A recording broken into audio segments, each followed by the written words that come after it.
My wife said, "My therapist says asking me where I slept last night violates my boundaries. Stop being toxic." Her therapist was her male best friend. I replied, "Understood." Then I changed the locks. When she tried to come home, I spoke through the door. "My boundary is I don't let strangers in my house." Her hysterical call to her therapist. I, 41M, have been married to Sarah, 36F, for 6 years. Sarah is a yoga instructor and wellness coach. For the first 4 years, things were great. But in the last year, Sarah started seeing a new therapist, Dr. Jason. Dr. Jason isn't just a therapist, he's her best friend from college, who recently got his counseling license online. I always thought their dynamic was weird. Too much texting, too many inside jokes, too many late-night calls about existential dread. But Sarah insisted he was just a friend who understood her soul. Now he was her licensed guru. Suddenly, everything in our marriage became a trauma response. Asking her to do the dishes, you're invalidating my exhaustion. Asking her to stick to a budget, financial abuse and scarcity mindset. Asking her why she came home at 3 a.m., controlling behavior. Last weekend was the breaking point. Sarah went out on Friday night for drinks with the girls. She didn't come home. She didn't call, she didn't text. I stayed up until 4 a.m. worried sick. I called her friends, no answer. She walked through the door at 11 a.m. on Saturday, wearing the same clothes, smelling like expensive cologne and tequila. I was sitting at the kitchen table drinking my 4th coffee. "Where were you?" I asked. I was terrified. She rolled her eyes. She actually rolled her eyes. "God, Mike, you are so suffocating. I crashed at Jessica's. We got too drunk to drive. Stop being so insecure." "Jessica lives 3 blocks away," I said. "You could have walked, or texted, or Ubered. Why didn't you call?" She sighed, putting on her Zen teacher voice. "I talked to Jason this morning. He says that your need to track my every move is a trauma response you need to heal. Asking me where I slept violates my boundaries. It's autonomous time. Stop being toxic." Violates my boundaries. Toxic. Jason, she cheated. I knew it. She knew it. And she was using her therapist best friend to gaslight me into thinking I was the problem for caring. I looked at her. I looked at the hickey she had poorly concealed with concealer on her neck. Something inside me didn't just break, it calcified. I didn't yell. I didn't scream. I work as a structural engineer. When a building has a foundational crack, you don't paint over it. You condemn it. "Understood," I said calmly. "I respect your boundaries." She smirked, victorious. "Good. I'm gonna take a shower and then go to the studio. I need to cleanse my aura." "Go ahead," I said. She left for the studio an hour later. The moment her car turned the corner, I got to work. Phase 1, the lockout. I didn't pack a bag. I didn't leave. This is my house. I bought it before we met. Her name is not on the deed. We have a prenup, thank God. I called a locksmith, an emergency locksmith. "I need all exterior locks rekeyed. Now. I'll pay double for speed." The locksmith arrived in 20 minutes. While he worked, I packed her bags. I didn't throw them on the lawn, that's messy. I packed them neatly. Clothes, shoes, toiletries, her crystals, her sage bundles, her yoga mats. I stacked them in the garage. Then I reprogrammed the garage door opener code. Then I locked the door from the garage to the house with a new deadbolt. I printed out a single sheet of paper. It was a screenshot of the Find My Friend's location data from last night. She hadn't turned it off. She wasn't at Jessica's. She was at the Hotel W, downtown. I taped it to the garage door. Then I sat in the living room and waited. Phase 2, the boundary enforcement. She came home at 5 p.m. She tried the front door. Locked. She tried her key. Didn't turn. She rang the doorbell. I watched her on the Ring camera. She looked annoyed, then confused, then panicked. She walked around to the garage. She punched in the code. Access denied. She punched it in again. Access denied. She called me. I let it go to voicemail. She called again. I answered on the 3rd ring. "Mike, the door is stuck, and the garage code isn't working. Let me in." I walked to the front door. I didn't open it. I spoke through the heavy oak. "I can't do that, Sarah." "What? Why?" "Open the door." "Jason says that letting people into my safe space who disrespect me is a violation of my boundaries," I said, my voice smooth and calm. "I am prioritizing my peace. I am engaging in self-care." "What the hell are you talking about? I live here." "Not anymore," I said. "You said asking where you slept was toxic. So I decided to remove the toxicity from my life. I don't know where you slept last night, and frankly, I don't care. But I know you didn't sleep here, and you won't be sleeping here tonight either. You can't kick me out. That's illegal. Actually, you're a guest. You don't pay rent. You aren't on the deed.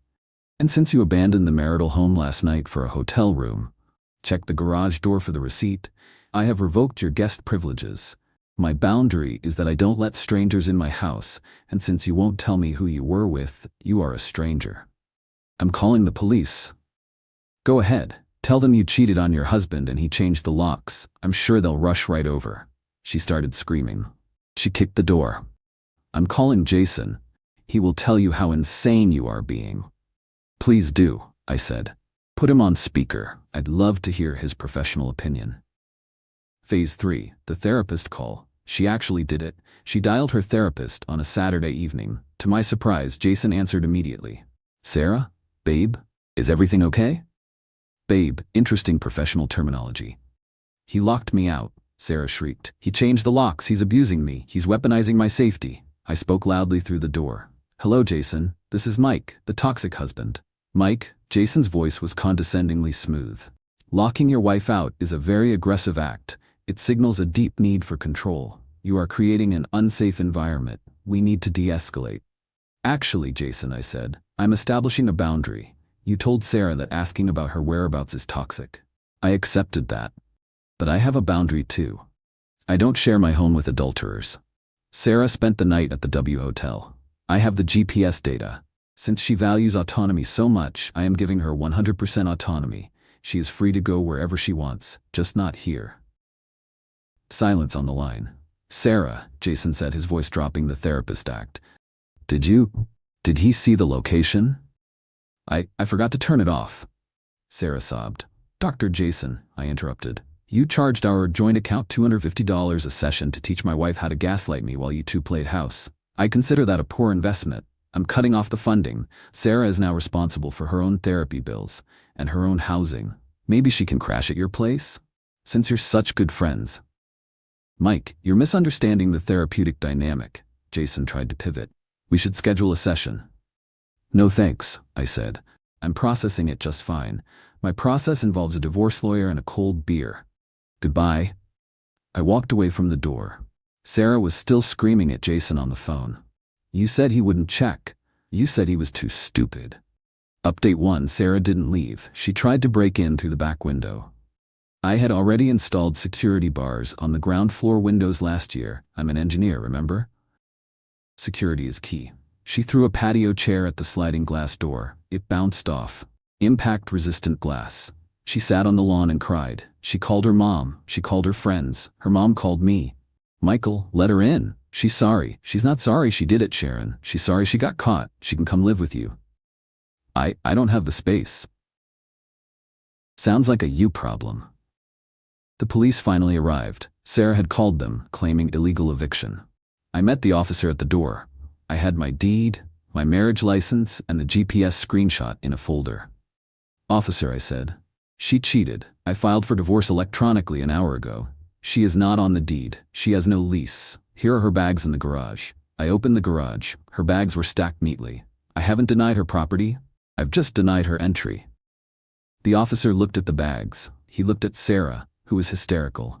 Ma'am, he said, it's a civil matter, but since he's provided your belongings and you aren't on the title, you can't force entry. I suggest you go to a hotel. I can't afford a hotel, she wailed. He canceled my cards. I sure did, I said from the doorway. Financial autonomy, Sarah. It's very empowering. Ask Jason for a loan. The cop hid a smile. Ma'am, you need to leave the property. You're causing a disturbance. She left in an Uber. She went to Jessica's house, the friend she didn't sleep with. Update 2, Monday morning. I'm at work, checking load calcs on a high-rise project. My phone blows up. Sarah has posted a video on TikTok. Of course, she's crying, no tears, just noise. Caption, my narcissist husband locked me out because I set boundaries. He hates that I have a male therapist. Abuse survivor. She left out the cheating. She left out the hotel. She framed it as me being jealous of her professional relationship with Jason. Comments were flooding in. Leave him, queen. He's insecure. Men hate therapy. I didn't engage. I didn't comment. I called my lawyer. Send the cease and desist, I said, and include the hotel receipt in the exhibit list. Then I did something petty. I posted a single photo on my own Instagram, which I rarely use. It was a picture of the Find My Friends map showing her at the W Hotel at 3 a.m. Caption: when your wife says asking where she slept violates her boundaries, but her GPS says she slept at the W Hotel. Also, her therapist Jason calls her babe on the phone. Boundaries single. I tagged her. I tagged Jessica. I tagged her yoga studio. The tide turned instantly. The comments on her video shifted from "Yas Queen" to "Wait, you cheated with the therapist?" and "The W Hotel? Really?" She deleted the video in an hour. She deleted her account by noon. Update 3. 2 weeks later. I'm living my best life. The house is quiet. I bought a new espresso machine. Sarah has been served. She's contesting the prenup, claiming she signed it under emotional duress.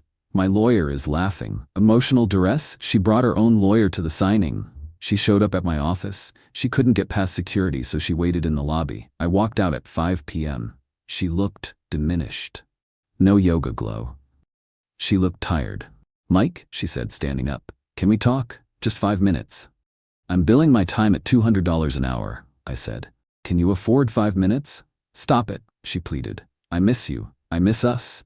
Jason was wrong. He put ideas in my head. I was vulnerable.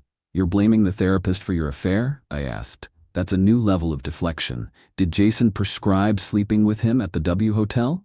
She flinched. "It wasn't like that. We just connected. He listened to me." "I listened to you for 6 years," I said. "I paid your student loans. I built you a yoga studio in the basement. I supported you when you wanted to find your purpose. And you thanked me by calling me toxic for worrying about your safety. I can change. I'll stop seeing Jason." I blocked him. "I don't need you to stop seeing him," I said. "You two deserve each other. I need a wife who doesn't cheat. And since that position is vacant, I'm going to enjoy being single." "Where am I supposed to go?" she cried. "Jessica is kicking me out. My mom won't take me." "Have you tried Jason's place?" I asked. "I hear his couch is very therapeutic." I walked to my truck. I didn't look back. Update 4. This is the cherry on top. I wasn't the only one suspicious of Dr. Jason. I did some digging. I found his license number. I filed a formal complaint with the state licensing board for dual relationships and sexual misconduct with the client. I attached the recording of the phone call where he called her babe and tried to gaslight me. I also attached the GPS logs showing them at the hotel together.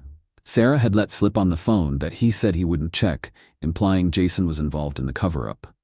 Last I heard, Jason is under investigation. His license is suspended pending review. Sarah lost her guru lover/best friend. She also lost her job at the yoga studio because the owner didn't like the drama of the therapist affair blowing up their reputation. Final update. 6 months later, the divorce is final. The prenup held. Sarah got $10,000 as a relocation fee and her car. That's it. I kept the house. I kept my pension. I kept my dignity. Sarah is currently living in a studio apartment in the bad part of town. She's working as a receptionist at a car dealership. She texted me last week. "I saw you at the grocery store. You looked happy." I didn't reply. I blocked the number. I am happy. I met a woman named Claire. She's a nurse. On our second date, she texted me when she got home. "Home safe. Had a great time." I replied, "Glad you're safe. Sleep well." She didn't call me controlling. She sent a heart emoji. It's amazing how easy life is when you aren't walking on eggshells made of therapy speak. I inspected the foundation of my life, found the rot, and removed it. Now everything is standing tall.